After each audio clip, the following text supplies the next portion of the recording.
I would say, what was the last funeral you went to? And how did you celebrate that person's life? Was it poems? Was it songs? Yeah. Was it pictures? Was it photographs? Was it videos? Creativity is not a nice thing to have if your budget allows at the end of the year, or it's not like what you do for a team building. It's the fabric of humanity and what makes us people and what makes life good. That's beautiful. What would it, if we don't support creative industry, what are we going to watch? Yeah. What's going to inspire us? How are we going to express ourselves as a town or a community or a person or as an individual? It's a big part of who we are, or figuring out who you are. Yeah. Okay, welcome to another episode of The Coffee Break with Hebb&Griff. Today we're joined by Michael Burkitt, who's from Fountain Arts. So I think it'd be great if you could introduce yourself and tell us a bit about Fountain Arts. Yeah, so I'm Michael Burkitt. I'm the founder and director of Fountain Arts in Scunthorpe. We're a CIC, so that stands for Community Interest Company, and we're a non-profit. And our mission is to increase arts engagement in North Lincolnshire. So I'm from Scunthorpe, grew up here. When I was 18, went to art school. Ran away to art school, I think is like the appropriate term. And moved back to Scunthorpe during the pandemic because, it takes about 10 years for anything to get to Scunthorpe. So I thought probably wouldn't be here yet. Like skinny jeans. But so I had a little boy during the pandemic in the first lockdown. Oh, amazing. And we were living in South London, in this little flat, and moved back up to Scunthorpe. And when we got here, it was obviously it was COVID, so everything was shut anyway, but we just noticed a lot of empty shops in the town centre. Now, most high streets in towns and cities are struggling a bit anyway, but it seemed like a lot. We counted 36 between the bus station and Primark. Wow. It's probably more now. Yeah. So that's like a 0.3 mile radius. And That's a lot. And just like heads were down. Yeah. I know COVID was thoroughly miserable anyway. Yeah. But it wasn't a town I left. No. Yeah, It was completely different. different town. Yeah. I mean, what was the town you left then? What was it like when you were 18 years old? Someone had to leave. 2003. I guess people still had a bit of money in their pocket. I guess those high streets still had shops you'd know. Yeah. I used to work in Topshop. That was one of my Saturday nice. jobs. Oh, right. Yeah, that was quite good. That doesn't exist anymore. But I guess it was, still not in its pomp of the affluence of it being an industrial steelworking town. I know the steelwork's still producing, which is great news for the town. But I think it was more the ambition of the place. Like, I think one of the things Scunthorpe does really well is it's got great education, good colleges, good schools, and over like 450 creative industry students every year leave those colleges and go off to university and into industry, often in other places. And that was definitely like my story. Yeah. Like, I feel like I have to get out of Scunthorpe to be a creative person. That's what I want to do. That's my dream. So I went to Leeds Arts University, it's called now, Leeds College then, to do a foundation course. And when I moved back to Scunthorpe, I thought about that journey and how possible that was for young people in Scunthorpe now. And seeing all these empty buildings made me think, they're just assets in our community sat there rotting, really. The unit we got, which is next to the bus station, so we got it in August 2022, used to be a frozen food shop. It'd been empty for 9 months and it had a puddle in it. Yeah, I did. Oh, really? Hence the name Fountain. Really? No, not really. So we got it. I mean, it would have been good. Yeah. Wasn't spurting out. No, we called it Fountain Arts because Fountain by Duchamp. Marcel Duchamp's one of my favourite artworks. Okay. In 1917, he put a urinal in an art gallery and called it an artwork. It's one of the first like ready-made artworks. Oh, right, cool. It's where a lot of like postmodern artwork started from. Right. But also, there's the fountain in Central Park in Scunthorpe, which is like my favourite landmark. Right. Yeah. It's like the place I love to go. And during the pandemic, when we moved back here, I'd go there a lot. And just like, Central Park's lovely. Isn't it good? Yeah. I feel like if it was in a different place, it'd be better known. Yeah, it's underappreciated. Yeah, 100%. Definitely. Yeah. It's always the thing that people, like if you're promoting Scunthorpe, that's always features in it. that's always the thing. Like if we do any pieces for Scunthorpe, and I worked at the council doing pieces, it was always a centre point. And yeah, the fountain definitely. I don't know who the photographer was, which I feel really bad about, but there's a great shot of slow shutter speed, all the water coming out. It's just getting dark, so there's a nice sunset, so the lights are on, and it looks beautiful. Like you say, it could be anywhere in the world. That I don't think people appreciate that it's right here on our doorsteps. It's a great landmark, and looks good when there's washing up liquid in it as well. Yeah, great prank. It's always a great prank, apart from the guys who have to fix it. Of course. Right, I think it cost them quite a lot to fix it as well. The guy who built that fountain died during the pandemic, a guy called John Whittle. Right. And he, I spoke to his daughter during the pandemic, actually, because I was doing some research on it for a film. And he used to work for parks. And he said to his boss, we should have a fountain in that park. And he just kept bugging him. And eventually his boss said, well, go on then, John. God, it's Friday. Like, I have the plans on my desk by Monday. And he went home and did it. He wasn't a fountain maker. It was the first fountain he ever made. Oh, amazing. She shared these amazing, like sort of architectural drawings he did of how it would work and how it would fit together, and put them on the desk. And his boss went, all right then, yeah, fine. So that's like another good story, I think, about why we were calling it Fountain Arts, because we like that ambition of really want to do this thing. Let's just do it then. Oh, go on then, if you must, you know. There should be a memorial for him. Yeah, right? Yeah, I think so. I think there might be a plaque. Right. But I think, his story's a good one. Yeah. That's a cool story, Cool story. And like you say, it's such an iconic part of Scunthorpe now. He should be remembered for coming up with it. Yeah. Yeah, he's good. Shame passed away. I'd like to have picked his brains about, actually getting it done. Because I guess that's the thing with a lot of creative pursuits. It's like lots of people have ideas. Yeah. But it's the getting them done, which is the difference. And over a weekend as well. Not bad, eh? Yeah, that's good going. Cancelled all his plans. I assume he didn't draw it in a Glamford Park watching the game. Well, I mean, that adds to the story. Yeah. Can you imagine? How are you finding things now? Now that how long's Fountain Arts been going now then? So I probably started Fountain Arts really in 2021. I did a summer school at the 2021 Visual Arts Centre, working with young people to achieve level 2 qualification during the holidays. And so that was kind of when I started as a freelancer doing workshops, and sort of called it Fountain Arts because I thought I should have like an organisation.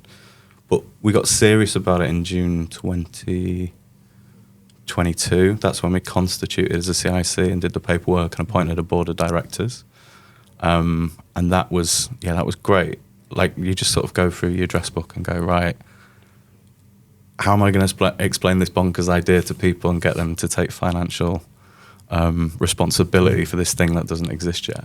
And luckily, like, I could speak to artists that I'd worked with previously, Chloe Cooper, who's based in London, who's an artist and educator, and she's just fantastic. I studied with her at Leeds Burkitt University. A chap called Andy Abbott, who I worked with a lot in Leeds as a graduate. Right. We've done a lot of projects together in an art collective called Black Dogs. We've done projects in like urban regeneration developments in Holbeck in Leeds, but then also more sort of contemporary visual art stuff at Tate Modern in the Turbine Hall, and done like community projects that were attached to that. And then Dominic Mason, who's the exhibitions manager at 2021 Visual Arts Centre, and has been doing brilliant exhibitions in Scunthorpe for about 20 years. So I sort of got in touch with those three people and said, right, so there's this empty shop. I think we should use it for creative pursuits. And luckily they said yes. I didn't have to twist their arm too much. All right, straight away they got on board, Yeah, that's I think brilliant. so. Yeah. It's really good because, you sort of, it's one thing having a network of people that you've worked with. It's another thing then saying, will you back this? Yeah. Will you put your name to this? And an empty shop in Scunthorpe by a bus station isn't the first place you probably look for a contemporary visual arts centre. You know? Yeah. But they said go for it. And so I got keys. So the first things we did, we set up a creative social event. We've done 40 of those now. All right, brilliant. It's the first Friday of every month. And it started out as me just sort of being back here and not really knowing anyone. I was from here, but my network had changed. It'd gone. So I was like, where are all the artists at? Where do they hang out? Where's the spaces that they work?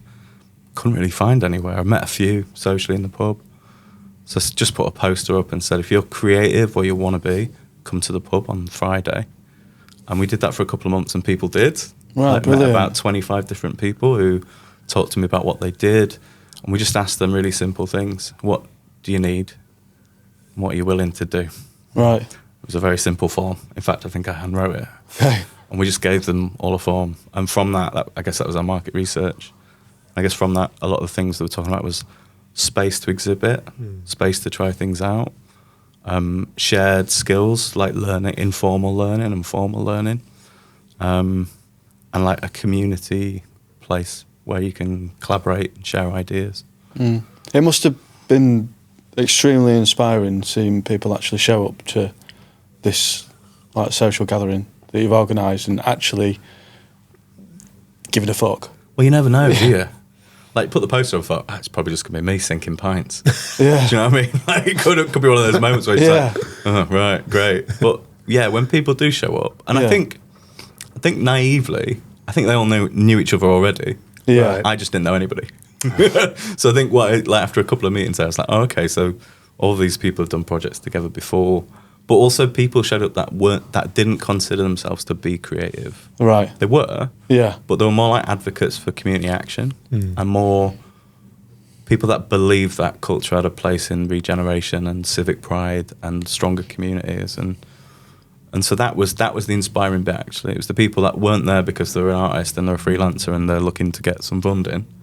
It's people just showing up and going, if there was an art gallery, I'd come to stuff. That's cool. Which that was the inspiring bit. Yeah. So then you don't feel as bonkers getting keys. So got keys to a unit, and because we're a community interest company, we could apply for business rate relief.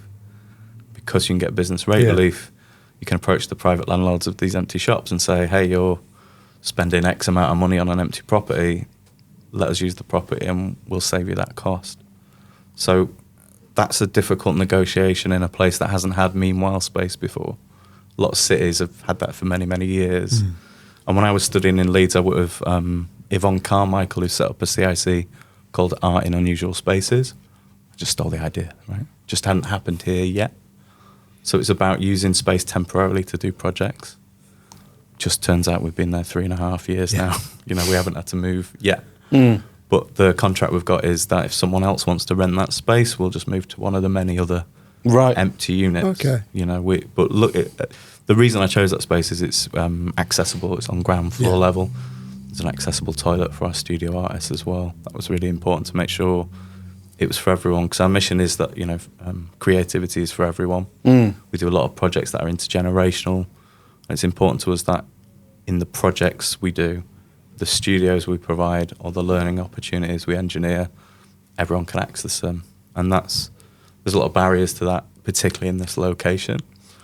And so we got keys to the building, and all the people that wanted studios all of a sudden weren't so sure. So the days we got keys for the unit, I opened the door, and it felt like as soon as I got through the door, the news hit about the energy price hike. Oh, no way. So all of a sudden we had a £900 a month electricity bill and the building was empty. And it was just me at the beginning of the business thinking, okay, got the contract signed. This is where how it do we feels, go from there? So there was definitely times in the first year and the second year where it was mainly me sat in an empty frozen food shop with a puddle thinking, what am I doing? But slowly but surely, creative people found it, and they either found us at the creative social events we were running every month, because once we had a venue, we started doing it in the venue, and we'd invite different artists to come and speak about their creative journey. Oh, brilliant. And that was that kind of skills and knowledge exchange. So people would come for that. I'd make dodgy cocktails as refreshments. There'd be a different cocktail each month. Nice. Some of them particularly dodgy. Was there any that was a favourite amongst? Well, people love the watermelon one. We did one called watermelon I'll shake. be behind that, yeah. Yeah, but it was a nightmare. It's a mess. If you ever made watermelon cocktails, it sticks to everything. Right. Like we were washing up for weeks, and it took ages as well. But yeah, we do like we do cocktails, and we ask for a donation towards the organisation That's each cool. month. Yeah. But it's a place where people can just come, and it's like informal networking. Yeah. Like I've been to so I many love stuff like networking that. events where I was just like, that wasn't my bag. I didn't want to go up and shake someone's hand and say, hello, I'm Michael. Too corporate. What can you do for me? Yeah. It's But- difficult, isn't it? yeah. So it was more about that social event, and we're still running them. It's the first Friday of every month at Fountain Arts. It's more about like getting people together and then being able to have chat, Yeah. and then providing some sort of different thing each month that they might be interested in. So we started doing that, and then we were looking for people to have studio space and license those spaces inside the unit. And after 3.5 years now, we've got 14 resident studio artists that are in there. Amazing. Yeah. Which is really great. And it's taken us a long time to fill the space. But we've managed to get there, and they've got a real broad range of practice. It ranges from people who are fresh out of university and have come back to Scunthorpe and gone, right, how on earth do I make this work as a job? Yeah. To people who have retired and they've decided that now's the time they're going to pursue their dream. That's awesome. Sort of everyone in between, really. Yeah. So that's been good, but it's been slow progress, and we're at a space now where that space is now a real buzzing creative hub, and you got people who are animators talking to sculptors and just having lunch together, and that breeds really this cool. kind of creativity and like idea sharing that informs everybody's practice. So we're really happy with that happening now, and just being able to provide spaces for people to work helps as well, I think, because we make it affordable. That's the thing. I think what when I first heard about you, what made me think that you guys, well, first of all, that you'd be an interesting person to speak to, but also that the business and the studio needs shouting about is that you're providing those spaces for people in a town where traditionally those spaces haven't been available. So I guess my question would be, why do you think it's important to provide those spaces in industrial towns like Scunthorpe? A lot of people who would consider themselves creative are working at home on a kitchen table or in a bedroom. And when you're done, it's got to be packed away. And then it might not come out again for a while. or ever again. Yeah. And I think there's something about having a space, even if it's just yours, no one else in a shared studio, something about having a space and just having your stuff out, which means that you're more likely to be using whatever your equipment is, painting, sculpting, fibre arts, having your equipment out and things being up on walls and it just being your own space for that activity really helps. I don't think you'd cook as much if you didn't have a kitchen. That's That true. kind of vibe. Yeah. Like, you've got all the stuff there, why not make a decent sandwich? And the studio space is a bit like that. It's having a designated space, but also somewhere to go. That's not home, or a lot of people have day jobs or work part-time in other paid positions. So it's having another space to go. But then the thing that I'm really interested in is those connections that happen when there's other people in that space too. And that kind of collaboration that starts to happen in those studios. Yeah. And I think a barrier to space is a bit like a gym membership, right? You might get a space, but if you build a community in that gym, people are more likely to go back and start like using it more. And I think the barrier of the cost of a studio was one thing. Like, it's expensive to go and rent your own office. I'm sure you've had that journey as well, like finding the right space, having those overheads. So it felt like if I sort of shoulder the risk of that, people would be more likely to take on their own little bit of that. Yeah. But also making it affordable. So the way we managed to do that was working out what the actual costs of the space are, and then dividing that equally between the spaces we've got. But then if people are not cash rich, but they're time rich, giving them the opportunity to volunteer for our organisation in exchange for access. Right. So 35% of our studio holders volunteer to help us stay open to the public Thursday, Friday, Saturday, 10 till 4. Wow, Brilliant. They sit on the desk, they welcome people in, they do activities with people that come in, creative activities. They process loans for our creative industry library. Oh, wow. And in return, we pay them in our localised currency we call Gritcoin, Right. which is the reward for hard graft in Fountain Arts. And every Gritcoin you get, you can save. So you book volunteering through the website, it goes into your account, and you can spend it on our services and products. That's awesome. That's so good. That's really good. Again, stole the idea. I worked for Leeds Creative Time Bank 10 years ago, Right.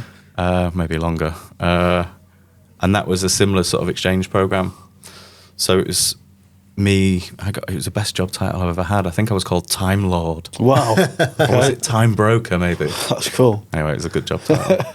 But essentially, my job was to go around the creative industry, people in Leeds, and ask them to give up their time for free Yeah. in exchange for someone else's time. Yeah. And it still exists today. It's great. kind of like an informal network of Yeah. people to help sustain projects in the absence of, lots of public funding. So if you're a choreographer and you needed someone to make a film for you, you might ask them for 10 hours of their time, and in return you might teach choreography to someone else in the network. It didn't have to be one person to the other. It could be that they bank the time as a credit, and then those credits can be spent in the community or in the network. Yeah, it was a really good project. So yeah, similar to that, because when cash is a problem, if you can't pay someone to teach you how to use Adobe, but you can shift a load of chairs for a gig they're putting on. Yeah. As long as we all agree that your time's the same value as mine. It's kind of like how trade like started out, isn't it, really? Yeah.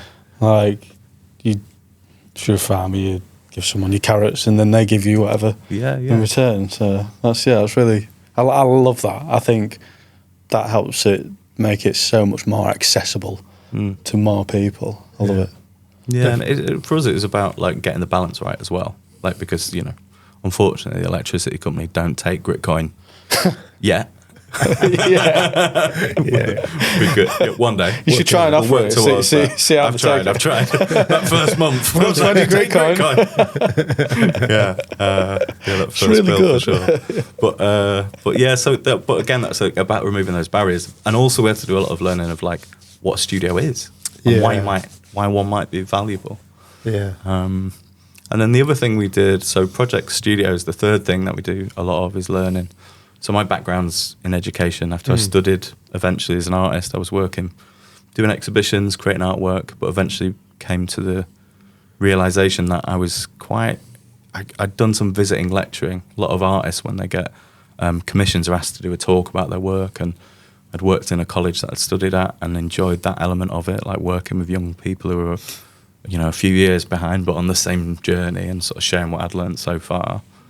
And eventually ended up in formal education at John Leggett College. I got Debs Theobald, who used to run the curriculum department there, sort of got me in as a volunteer, and then said, "Do you want to take this seriously and do a teaching qualification? We'll give you a job, and do you want to teach art and design?" But they were also doing. They decided to set up a foundation course there, and foundation diplomas in art and design are like my love.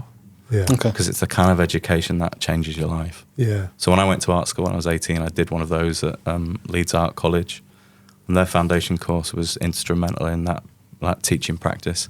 That's now all over the world, and they don't teach a subject; they teach you how to be creative.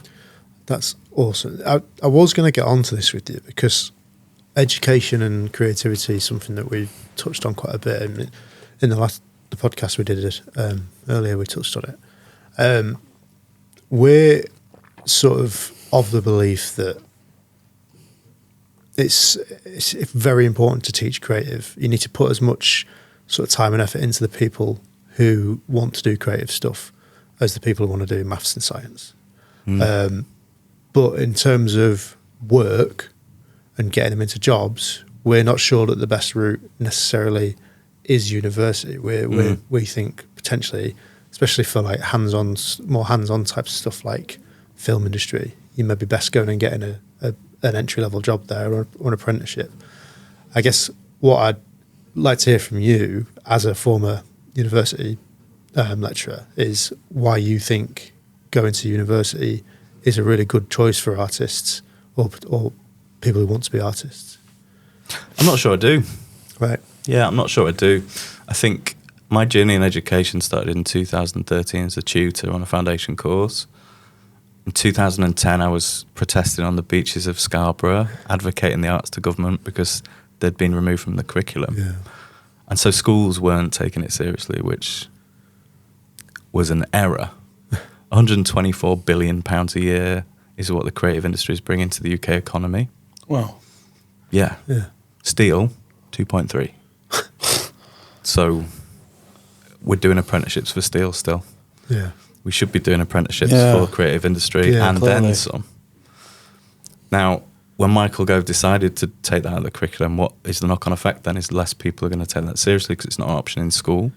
It's a costly department in school. So a lot of those decisions are fiscal. It's cheaper not to have an art department. But the knock-on effect was less people were studying creative industries. At the same time, however, tuition fees were tripled. And we've got the irony now of certain political parties saying that, you know, oh, we should look after students. Yeah, tell me about it. They're coming out with a lot of debt, and I'm not sure they're getting their money's worth. No. Because the course that I love, Foundation Diploma, it's a 1-year intensive course. It's project-based learning, teaches creativity. A lot of universities now are doing that in their first year, so they encourage students to pay the fees quicker. Right. So actually, I think a BA, really, you only get in 2 years where you used to get 3, maybe 4, and paying triple for the privilege of that. And I don't think that's a good way to start as a creative industry professional, to take on a level of debt that, for a working class artist, a kid from Scunthorpe whose dad was a steelworker like me, would put you off. Yeah. He's meant to put you off. Yeah. But I think it's more about not what a degree can do for you, because it's a piece of paper, and actually no one's ever asked to see mine. Yeah. Which is a shame, because I've got a few. And but no one cares, right? But the reason it's valuable, if you're lucky, is that you get a good group of people your age who are on the same journey, and you create a community with resources, and you put the hours in. And it forces you to do that on a good course. Some courses will be fine with you not turning up for a year at a time. Yeah. But a good course will have you in every day in a studio, and you'll be working. Yeah. And so if you get support from a degree, if you've got tutors on there that genuinely care and are not just taking a salary because their art practice hasn't gone so well, educators who want you to succeed and want to give you the tools, then it is worth it, and you should do it. But I don't see why you shouldn't get a studio in a community space and just go and meet the artists that really inspire you, and build that community anyway. And I think there's less justification for paying that much money. Yeah. That's about as perfect an answer as I think I could have got from you. Yeah, I think that's a really good way of looking at it. One thing I've always thought is that we're not told enough about the careers that you can have by doing creative choices in school and in college, whether it's art or graphic design or media studies, whatever it is. There's a lot of options out there that you can go into from that. You know, even just doing an art course, you could become like a concept artist, which is a vital part of like a filmmaking process or a video game creation. I think there's a lot of options out there, and I think it should be presented more to the young people that are coming up through the school system, and they should be told, like, actually, yeah, you can be a creative for a living. You don't have to become, I'm going to insult people, you don't have to become an accountant. No. You can do other things. It's valuable, and you can make money doing it and enjoy it. Or why aren't degree courses in creative industries teaching you how to do your own accounts? Like that would be really, as a business owner, that would have been great. Yeah, because, you know, as a freelancer, you know, you got to do that all the time. Yeah, that makes a lot of sense. Yeah, and I suppose it's that thing of like, what are we educating people for? What do they actually need to know? And are we not educating them on stuff because we don't know about it? Yeah, you know. And I think, going back to the creative industries and the advocacy for that, I remember watching the 2012 London Olympics opening ceremony. They were really bragging about it then. Film, music, art. It was pretty much the whole look at what London is. And it, you know, Scunthorpe's on a different journey of culture and being able to build that infrastructure. But there is an ecosystem already. You know, you're in that, I'm in that. Yeah. There are creative people here making it work. And why not here? Why not? Because, you know, property's cheap. When I was working in London, I had 3 or 4 jobs to pay the rent. I didn't have much time to make work. Yeah. Here, property's cheaper. You've got a bit more time. There's lots of space. And there's starting to be funders and infrastructure that are building around that. There's a new cultural assembly in North Lincolnshire with a £250,000 investment over multiple years to fund projects in North Lincolnshire that support creativity and heritage and the arts. If I'm in South London, maybe I'm not getting invited to those meetings. Yeah. Yeah. Yeah. You know Smaller net, right? Yeah. Yeah.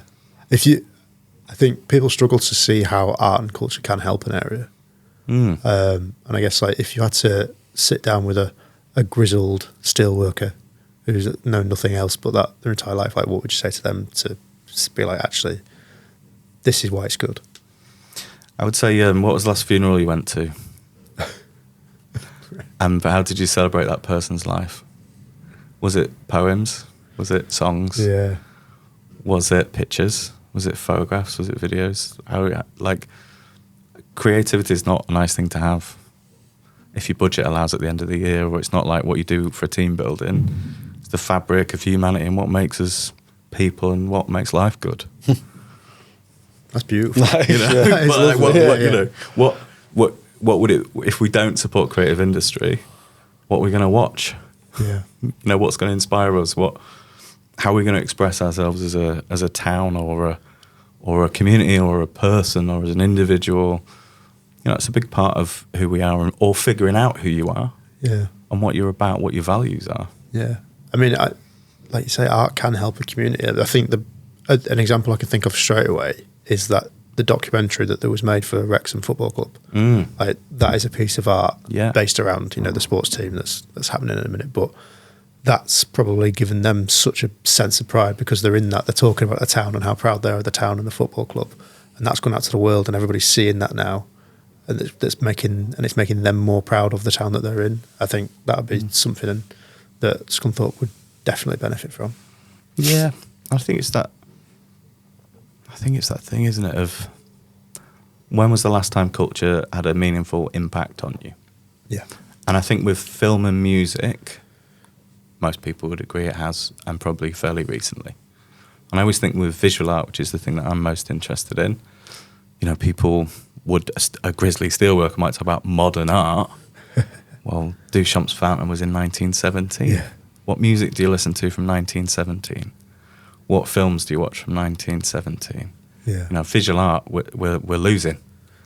But we need to be able to be making stuff that resonates with people. And I think where the disconnect comes with different social classes or people that say, I don't get it or I'm not interested, is maybe the artist isn't resonating with people enough.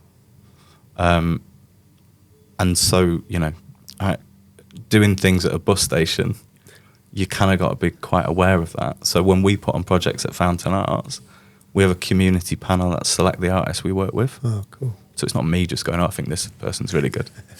That would be easier. But that's kind of me gatekeeping what culture is. Yeah. If a community panel of residents that don't work in the arts are selecting the artist based on their proposal, it resonates. They've chosen.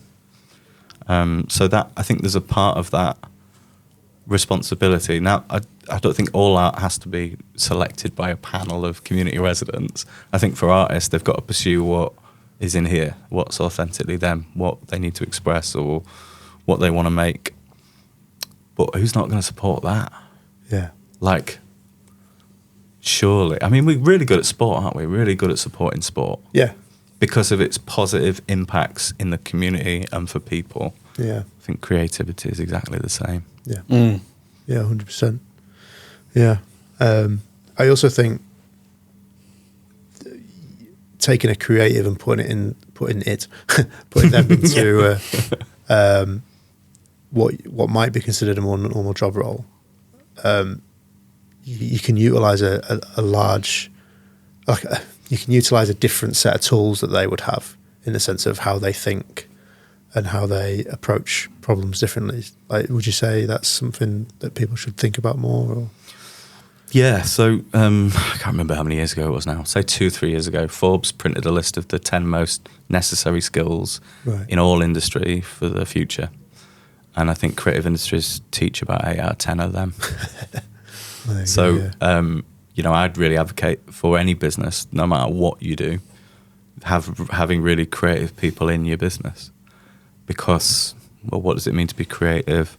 You can analyse complex information, disparate information, make connections where other people haven't. You can evaluate process and material. You can problem solve. You can communicate well. You can collaborate with others. You show me an industry that doesn't need all those skills, like every industry does. So I think, if I was setting up a burger van, I'd want creatives in my burger van. Yeah. Be a good burger, wouldn't it? Yeah, big great burger. Yeah. Do you think there's a link between creativity and neurodiversity? What's the link? People is the link. Yeah. I think so. I think I don't think you need to be neurodivergent to be creative, but I think if your currency in an industry is being unique, being innovative, and being different, something you've not seen before, something you've not heard before, something that uses new technology, then yeah, I think it could be advantageous to be a unique thinker. Yeah. I think it's a bit worrying sometimes, like with art history, where we look back at artists like Vincent van Gogh and go, "Oh, he was tortured. That's really great." No, no. Do you not think he would have been really good if he, ate 3 square meals a day and had a support network and, didn't die in poverty? Imagine the paintings then, like this sort of tortured artist thing, or this story that we need creative people to struggle. Why? We don't, do we? We could support them, we could fund them, we could give them the tools and the education that will help them thrive. They do anyway. Surely that's proof enough, that these are people we could invest in a lot. But I don't know if there's a link. I mean, surely there'll be some data on it. I just don't know that. I just don't know that data. What I know from my experience of education is that when I started on the foundation course in Brazil, in Sao Paulo, I went over there to work, and in the first few weeks we did a learning style assessment, which is a bit out of fashion these days, but we tested if people were kinesthetic learners, auditory learners, or visual learners. And out of the 78 students we tested that term, I think 24% were auditory learners. Right. Which is not good news for a podcast. But it wasn't a good news for teachers that stood at the front and talked either. And that was kind of the point of doing it, really. We, like, whatever people's learning style is or how people learn, that's where you need to be in education. So I think it's 54% were kinesthetic learners. So you need to be doing stuff, you need to be moving. And so you've got to be teaching like that, and you've got to be doing projects, and you've got to be working with materials in your hands. You've got to be in different spaces. You don't want to be behind a desk. Like we've all maybe been that kid or seen that kid who taps his leg in the classroom. Yeah, get him out. Like we're not educating him for the Victorian workhouse anymore. He doesn't need to obey. I think that's where I was kind of getting at with it, because I feel like the ADHD kids growing up in school who struggle to sit still in classrooms, who stare at the windows or doodle in the notebooks, should they be taken out of what you might think is traditional education and put more into creative spaces? I think from my teaching practice, with their permission, by the way. Yeah. Off they go. Ooh, dangerous. Well, yeah. I mean, I think if you did that, you'd end up with a class of 30 in 30 different rooms, because everyone's different and learns slightly differently. But I think an educator should definitely tailor the way they work depending on who's in the room. I had the privilege of working with a lady called Ros Wilson, who was a educational guru. I got a job out of uni. I'd drive her around the country to posh hotels to deliver her teacher training, and I'd sort of like take the books. But as a result, I'd spend hours stuck in traffic on a motorway with her. Yeah. And she'd like set up schools in the desert in Qatar that had become like 13 form entry schools eventually, or, worked in really challenging settings in Yorkshire. So naturally, to kill time, you'd talk to that person stuck in the car. And like, I was totally inspired by her like vision for education, and what she would always say is like, where are the kids at? You got to meet them where they're at. Yeah. And I think good educators change the way they teach depending on who's in the room. She had this phrase, Ros, which was some teachers have taught for 20 years, and some teachers have taught the same year 20 times. Right. And that really resonated with me and stuck with me, actually. And I think my journey for education, I was lucky. I had a good art teacher who went, "Oh, that's your thing. Every break time this room's open to you. You can come and use the stuff." Yeah. So I had a place, and I'd been seen, and I was encouraged. I could go to a place and do the thing that made me feel valued or gave me a voice to express myself. Whereas, in biology, I'd be sat next to a good kid to try and learn from them. Yeah. Learn to adapt. That was the strategy. Sit next to that really clever person, Michael. Oh, okay. Yeah, it's a shame. I think it's a shame that people need that person though, and it's not just in whatever system we're in. It's a shame that we don't have that everybody doesn't have either a parent or a teacher or another peer that will push them in that direction. Because I feel like people probably get lost into the system. Yeah, shall we say. Didn't used to happen in village schools. No, Can't lose them in village. Well, you could, but when the class size is smaller, it's difficult to lose anybody. Yeah. If your school looks like an airport, you might go missing, or you might get on the wrong flight. Yeah, sure, yeah. but I think teachers are creative. Yeah. Really creative, and people that are passionate about education, it's one of the most creative things you can do.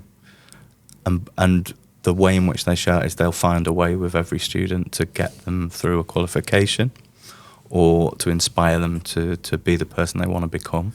Yeah. And I think, increasingly you have to be creative to achieve that with the resources you're given. Yeah. If the dress code of your academy is that you've got to look like you're an estate agent, but really, you're making steel sculptures with a welder. Something's gone wrong, hasn't it? Dress for the job you don't want. Yeah. Yeah. Fantastic. We asked our last guest about AI, and I'd like to ask you about it as well. So, general thoughts? General thoughts are... Artists really worried when the camera came around. Yeah, okay, yeah. And it changed the face of art history. I think it's the same with AI. Things will be different. The pace of exponential change is huge. It's going to be really advantageous short term. Long term, things will have to change for artists to still find a way to compete. I think I've got a friend who had a food photography business until recently, because AI is just doing a lot of that now, and clients are happy to pay less and get a product that satisfies. It's creating the images of the food. Yeah.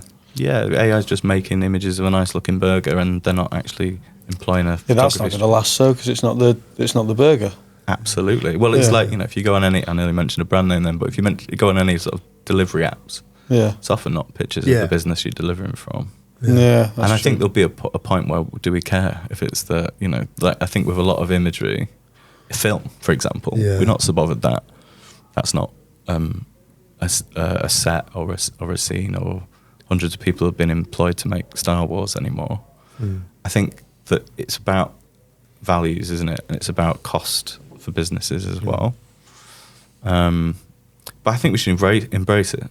I don't get the idea of being scared of it. I think we've got to find a way to work with it. It's not going anywhere. It's going to make lots of billionaires really, really rich again. But the camera revolutionised what our industry was. AI will do the same, but you'll always need ideas. You'll always need creative people that think uniquely. I'll take the Pepsi challenge with AI on that. Yeah, let's do 100 ideas for a podcast. Yeah. AI versus me, or AI versus you guys. Let's see who comes on top at the minute. Yeah. Yeah. Yeah, that's great. I won't push it too much further, because we covered it quite a lot in our last episode, but I think that's quite a healthy approach to it. Not to be scared of it is probably the right way to do it. So, last couple of bits then. And this is something that we're going to be asking all of our guests now. So what's been the biggest challenge for you in the last 12 months? Biggest challenge in the last 12 months? I think the biggest challenge in my role at Fountain Arts is being able to make time to do the long-term strategic things you need to do. Yeah. And not doing the day-to-day stuff that occupies a lot of your time. The today sometimes gets in the way of tomorrow, often for me, in fact. So we took the move this summer, last summer, 2025, we were going to close for the summer. My little boy had just done his first year at school, so that was good timing for me. I wanted to be at home, wanted to build a tree house with him. Oh, cool. We did that. It was great. But also, it meant that because we were close to the public, I could be in the studio, not dealing with day-to-day operations, but sit down and write strategic funding bids. So one of the projects we run at the minute, the Scunthorpe Studio School, is a result of that, being able to have the time to sit down and write a bid. We received funding from the Cultural Assembly, the Cultural Futures for North Lincolnshire, and that meant we could cover the costs of 3 artist studios and mentor them for 6 months in our studio to help them prepare for a career in creative industry. And we're currently going through that project at the minute. So the challenge was, well, what'll happen if we do? What'll happen if we close for a month? Well, we'll get better in the future. Like that felt like a. But what will what if people don't come back? Well, they will. A lot of art galleries record low numbers in the summer anyway because you're competing with holidays and the sun. No artist really wants to have the summer show, Right. So it's kind of like, well, let's just decide not to do that then. Let's just say being open all year round isn't as important as being open for the next 5 years. Yeah. Let's take some time. So I think, and it's still an ongoing challenge because someone needs to take the bins out and someone needs to meet that new studio artist and induct them into the health and safety of the building. But I think the biggest challenge has been, does that need to be me? And I think we'll be 4 years old as an organisation in June. And what I want to see in the future for Fountain Arts is it's me doing loads less and bringing more people into the organisation to do other things that they're passionate about, that they're skilled in, that they want to do. So they're running projects, they're writing funding bids, and we're just this sort of space and community that can support all of that. Yeah. So the challenge was stop, do something else and come back to it. That's really hard because as a freelancer, you're always just working. You'll know this, job to job. We've really been going through it. Yeah. Delivery, invoicing. Yeah. And you're very ready to step back and go, right, what's working, what's not, what do we need to do versus what we think we should. Yeah. The more and more people we talk to, the more obvious the more apparent it's been that it seems like it's the general progression of a business's life, because like we've kind of just come out of that kind of zone of like just working in the business constantly and not really having any time to be able to work on it. And then this year we've given ourselves the time, we've made the time, and it makes a difference. Yeah. How did you find the time? How did you make the time? Because it's difficult to do that, isn't it? It's easy to say. Yeah, I mean, similar to you, I suppose. We got quite lucky with January being quite quiet. And we were just like, right, well, let's just use this. That's the time. And then we've allocated resources in other places as well. So, like, hiring Tom to do our editing. We changed our approach to some of the shooting days as well, because, like, Alex doesn't necessarily have to be at every single shoot all the time. So the ones that he doesn't need to be there on, you're working on the business. So it's kind of, we're doubling our resources essentially, because he's not pointlessly waiting around while I'm filming something. He's working on the business. It's twiddling my thumbs sometimes. But it's I do a lot of my work for the shoots before the shoots, and then that's where I kind of pass things over to Ollie, and then he takes things from there. Right, last bit then, because we're getting short on time. If you could give your younger self some advice, what would it be? Do it now. Don't worry about it. No one cares. Just get on with it. Solid advice. Just get on with it. Yeah. So many hours and days and years wasted just thinking, what should I be doing? Is this the right? Just get on with it. Yeah. Fab. Great. Well, thank you for coming on. Thank you very much. Thanks for having me on. Really appreciate it. It's been great. How can people find out more about Fountain Art? Website fountainarts.org. We're on all the socials. Register on the mailing list. You'll get invites to all of our events. You'll know about all of our products and services, and we won't bug you too much. Great. Awesome. Thanks, Michael. Cool. Thanks, guys. Appreciate it.